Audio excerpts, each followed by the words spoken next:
Hello എല്ലാവർക്കും നമസ്കാരം. എല്ലാവരും സുഖമായിരിക്കുന്നോ? അപ്പോൾ എപ്പോഴത്തെയും പോലെ നമ്മൾ ഇന്നും വിജയ് അണ്ണൻ്റെ അതായത് നമ്മുടെ ദളപതിയുടെ ന്യൂസുമായിട്ടാണ് വന്നിരിക്കുന്നത്. വീഡിയോ മുഴുവനായിട്ടും കാണാൻ ശ്രമിക്കുക. കാണുന്നതിനോടൊപ്പം തന്നെ ഒരു ലൈക്കും കമൻറ്റും കൂടെ പ്രതീക്ഷിക്കുന്നു. ആദ്യമായിട്ടാണ് കാണുന്നതെങ്കിൽ സബ്സ്ക്രൈബ് ചെയ്യാനും മറക്കാതിരിക്കുക. അപ്പോൾ കാര്യത്തിലേക്ക് കടക്കാം. നമ്മളെപ്പോഴും വാർത്തകളിൽ വലിയ വലിയ രാഷ്ട്രീയ ചർച്ചകളും തർക്കങ്ങളും കാണാറുണ്ട്. എന്നാൽ അതിനിടയിൽ സാധാരണക്കാരെ നേരിട്ട് ബാധിക്കുന്ന അവരുടെ സന്തോഷം നോക്കുന്ന ചില കാര്യങ്ങൾ നടക്കാറുണ്ട്. അതിനെ പറ്റിയാണ് ഇന്ന് നമ്മൾ ഈ വീഡിയോയിൽ കാണാൻ പോകുന്നത്. മെയിനായിട്ട് തമിഴ്നാട്ടിൽ ഇപ്പോൾ നടക്കുന്ന ചില മാറ്റങ്ങളും അവിടെ മുഖ്യമന്ത്രി വിജയുടെ നേതൃത്വത്തിൽ വന്ന ചില പുതിയ പദ്ധതികളുമാണ് വിഷയം.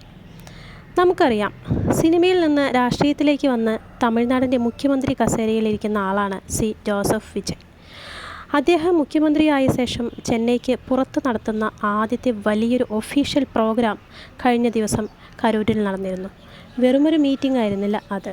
കരൂരിലെ മായന്നൂരിൽ ഏകദേശം 1700 കോടി രൂപയുടെ ഒരു ഭീമൻ നോൺ ലെതർ പാദരക്ഷ ഫാക്ടറിക്കാണ് അദ്ദേഹം തറക്കല്ലിട്ടത്. മായന്നൂർ എവിടെ എന്ന് ചോദിച്ചിട്ടുണ്ടെങ്കിൽ നമ്മുടെ ആക്സിഡൻറ്റ് നടന്ന കരൂർ ജില്ലയിലെ കൃഷ്ണരായപുരം താലൂക്കിലെ ഒരു സ്ഥലമാണ് മായന്നൂർ. ഒന്ന് ആലോചിച്ച് നോക്കൂ, 1700 കോടിയുടെ പ്രൊജക്റ്റ്. ഇൻ്റർനാഷണൽ ബ്രാൻഡായ അഡിഡാസിന് വേണ്ടിയുള്ള ഷൂസുകളാണ് ഇവിടെ നിർമ്മിക്കാൻ പോകുന്നത്. ഇതിലൂടെ മാത്രം ആ നാട്ടിലെ 13,500ഓളം ആളുകൾക്കാണ് പുതിയ ജോലി സാധ്യതകൾ വരാൻ പോകുന്നത്. സാധാരണ ഒരു ഇൻഡസ്ട്രി വരുമ്പോൾ ആ നാട് മൊത്തത്തിൽ മാറും. അവിടുത്തെ സാമ്പത്തിക രംഗത്തിന് ഇതൊരു വലിയ ബൂസ്റ്റായിരിക്കും എന്നതിൽ സംശയിക്കേണ്ട. എന്നാൽ ഈ ഫാക്ടറിയുടെ തറക്കല്ലിടൽ ചടങ്ങിൽ വെച്ച് അതിനേക്കാൾ ഹൃദയസ്പർശിയായ മറ്റൊരു കാര്യം കൂടി നടന്നു. നമ്മളിൽ പലരും ഓർക്കുന്നുണ്ടാവും, കഴിഞ്ഞ വർഷം 2025 സെപ്റ്റംബറിൽ 27-ാം തീയതി കരൂരിൽ വെച്ച് നടന്ന TVK പാർട്ടിയുടെ റാലിയിൽ ഉണ്ടായ ദൗർഭാഗ്യകരമായ തിക്കിലും തിരക്കിലും പെട്ട് 41 പേർക്ക് ജീവൻ നഷ്ടപ്പെട്ടിരുന്നു. അതൊരു വലിയ ദുരന്തമായിരുന്നു. കഴിഞ്ഞ ദിവസം കരൂരിലെത്തിയ മുഖ്യമന്ത്രി വിജയ് ആ ദുരന്തത്തിൽ മരണപ്പെട്ടവരുടെ കുടുംബങ്ങളെ നേരിട്ട് കണ്ട് സംസാരിച്ചു. വെറുതെ കണ്ട് ആശ്വസിപ്പിക്കുക മാത്രമല്ല ചെയ്തത്, ആ കുടുംബങ്ങളിലെ 31 യോഗ്യരായ ആളുകൾക്ക് സർക്കാർ ജോലി നൽകിക്കൊണ്ടുള്ള ഉത്തരവ് അദ്ദേഹം നേരിട്ട് കൈമാറി. വിദ്യാഭ്യാസം അനുസരിച്ച് റവന്യൂ, സ്കൂൾ വിദ്യാഭ്യാസം, പോലീസ് തുടങ്ങിയ വിവിധ സർക്കാർ വകുപ്പുകളിൽ ജൂനിയർ അസിസ്റ്റൻ്റ്, ഓഫീസ് അസിസ്റ്റൻ്റ് തസ്തികകളിലാണ് അവർക്ക് ജോലി നൽകിയിരിക്കുന്നത്. ആ ചടങ്ങിൽ പങ്കെടുത്തവർ പറയുന്നത്, മരിച്ചവരുടെ ബന്ധുക്കളുടെ സങ്കടം കണ്ട് മുഖ്യമന്ത്രി വിജയ് പോലും അവിടെ വികാരധീനനായി കണ്ണ് നിറഞ്ഞുപോയി എന്നാണ്. പണം നൽകിയാൽ ഒന്നിനും പകരമാകില്ല, പക്ഷേ ആ കുടുംബങ്ങൾക്ക് ജീവിക്കാൻ ഒരു സ്ഥിര വരുമാനം ഉറപ്പാക്കാൻ ഈ സർക്കാർ ജോലിയിലൂടെ സാധിച്ചു. ഒരു ഭരണാധികാരി ജനങ്ങളോട് കാണിക്കേണ്ട കരുണയും ഉത്തരവാദിത്വവും അവിടെ കാണാൻ കഴിഞ്ഞു. ഇനി നമുക്ക് രണ്ടാമത്തെ പ്രധാന കാര്യത്തിലേക്ക് വരാം. കുട്ടികളുടെ വിദ്യാഭ്യാസം, അവരുടെ ആരോഗ്യം. ഒരു നാട് നന്നാകണമെങ്കിൽ അവിടുത്തെ സ്കൂളുകൾ നന്നാകണം. തമിഴ്നാട് സർക്കാർ ഇപ്പോൾ സ്കൂൾ കുട്ടികൾക്കായി ഒരുപാട് നല്ല കാര്യങ്ങൾ ചെയ്യുന്നുണ്ട്. അതിൽ ഏറ്റവും എടുത്തു പറയേണ്ടത് മുഖ്യമന്ത്രിയുടെ പ്രഭാത ഭക്ഷണ പദ്ധതിയാണ്, ചീഫ് മിനിസ്റ്റേഴ്സ് ബ്രേക്ക്ഫാസ്റ്റ് സ്കീം. പണ്ട് നമ്മുടെ സ്കൂളിൽ ഉച്ചഭക്ഷണം മാത്രമേ ഉണ്ടായിരുന്നുള്ളൂ. എന്നാൽ വീട്ടിലെ ബുദ്ധിമുട്ടുകൾ കാരണം പല കുട്ടികളും രാവിലെ ഒന്നും കഴിക്കാതെയാണ് സ്കൂളിൽ വരുന്നത്. വിശന്ന വയറുമായി ഇരിക്കുന്ന കുട്ടിക്ക് എങ്ങനെ പഠിക്കാൻ പറ്റും? ഇതാണ് ഈ പ്രഭാത ഭക്ഷണ പദ്ധതി കൊണ്ടുവരാൻ കാരണം. ആദ്യം 1-ാം ക്ലാസ് മുതൽ 5-ാം ക്ലാസ് വരെയുള്ള പ്രൈമറി കുട്ടികൾക്ക് മാത്രമായിരുന്നു ഈ സൗകര്യം. എന്നാൽ കഴിഞ്ഞ മാസം മുഖ്യമന്ത്രി വിജയുടെ നേതൃത്വത്തിൽ ഈ പദ്ധതി 6, 7, 8 ക്ലാസ്സുകളിലെ കുട്ടികൾക്ക് കൂടി വ്യാപിപ്പിച്ചു. ഇതിലൂടെ മാത്രം 15 ലക്ഷത്തോളം കൂടുതൽ കുട്ടികൾക്കാണ് രാവിലെ നല്ല പോഷകാഹാരം ലഭിക്കുന്നത്. ഉപ്പുമാവ്, കിച്ചടി, പൊങ്കൽ അങ്ങനെ ദിവസവും മാറി മാറിയുള്ള മെനുവാണ് കുട്ടികൾക്ക് നൽകുന്നത്. കുട്ടികൾക്ക് നല്ല ആരോഗ്യം കിട്ടും, അതോടൊപ്പം സ്കൂളിൽ വരാൻ അവർക്ക് താല്പര്യവും കൂടും. ഭക്ഷണം മാത്രമല്ല കേട്ടോ, ഗവൺമെൻറ് സ്കൂളിലെ കുട്ടികൾക്ക് പഠിക്കാൻ ആവേശം കിട്ടുന്ന മറ്റൊരു സൂപ്പർ പദ്ധതിയാണ് സൗജന്യ സൈക്കിൾ വിതരണം.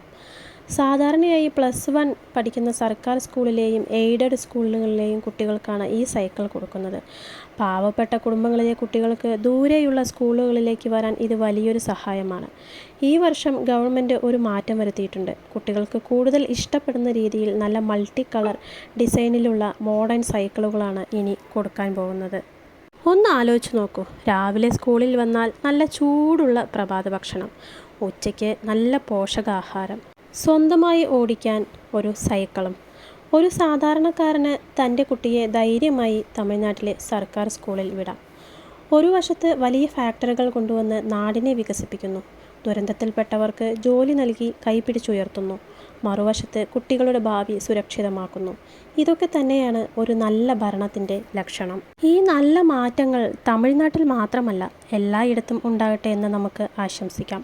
ഇതൊന്നും കൂടാതെ ഗവൺമെൻറ് സ്കൂളുകളിൽ പഠിച്ച് +2 പാസ്സായി കോളേജുകളിൽ ചേരുന്ന വിദ്യാർത്ഥികൾക്ക് പ്രതിമാസം 1000 രൂപ നൽകുന്ന ഉന്നത വിദ്യാഭ്യാസ ഉറപ്പ് പദ്ധതി വിജയ് സർക്കാർ തുടർന്നു പോകുന്നുണ്ട്.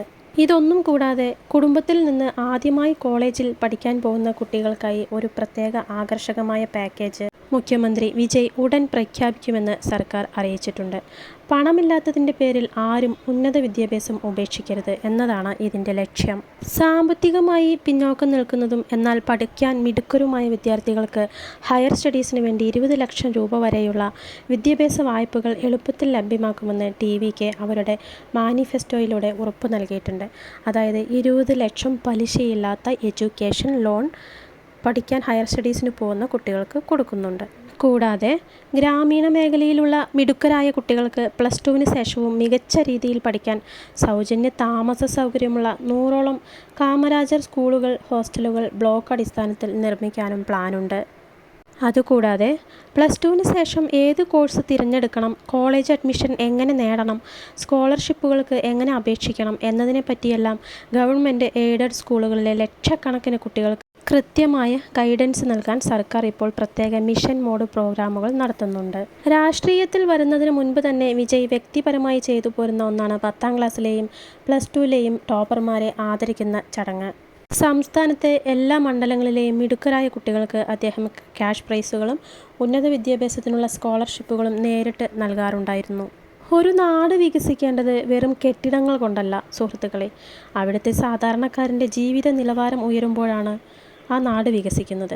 വിശപ്പില്ലാത്ത വയറും കയ്യിലൊരു പുസ്തകവും നാളെയെക്കുറിച്ചുള്ള പ്രതീക്ഷയും ഓരോ കുട്ടിക്കും നൽകാൻ കഴിയുന്നുണ്ടെങ്കിൽ അതിനേക്കാൾ വലിയൊരു വിജയം വേറെ എന്താണ്? വിജയ് കുട്ടികളോട് പറയുന്ന ഒരു വാക്കുണ്ട്. അതെന്താണെന്നറിയാമോ? നിങ്ങൾ നന്നായി പഠിക്കണം, നാളെ ഈ നാട് ഭരിക്കേണ്ടവരാണ് നിങ്ങൾ. അന്ന് ഒരു നടനായി ആ കുട്ടികളുടെ സ്വപ്നങ്ങൾക്ക് ചിറക് നൽകിയ അതേ വിജയ് ഇന്ന് മുഖ്യമന്ത്രിയുടെ കസേരയിലിരുന്ന് ആ സ്വപ്നങ്ങൾക്ക് യാഥാർത്ഥ്യമാക്കുകയാണ്. ഒരു വശത്ത് കോടികളുടെ ഫാക്ടറി വരുന്നു, ദുരന്തത്തിൽപ്പെട്ടവർക്ക് ജോലി നൽകി കണ്ണീരൊപ്പുന്നു. മറുവശത്ത് നാളത്തെ തലമുറയ്ക്ക് സൗജന്യ ഭക്ഷണവും വിദ്യാഭ്യാസവും നൽകി അവരെ ശക്തരാക്കുന്നു. നല്ല മാറ്റങ്ങൾ ഇനി വരും വർഷങ്ങളിലും തുടരട്ടെ.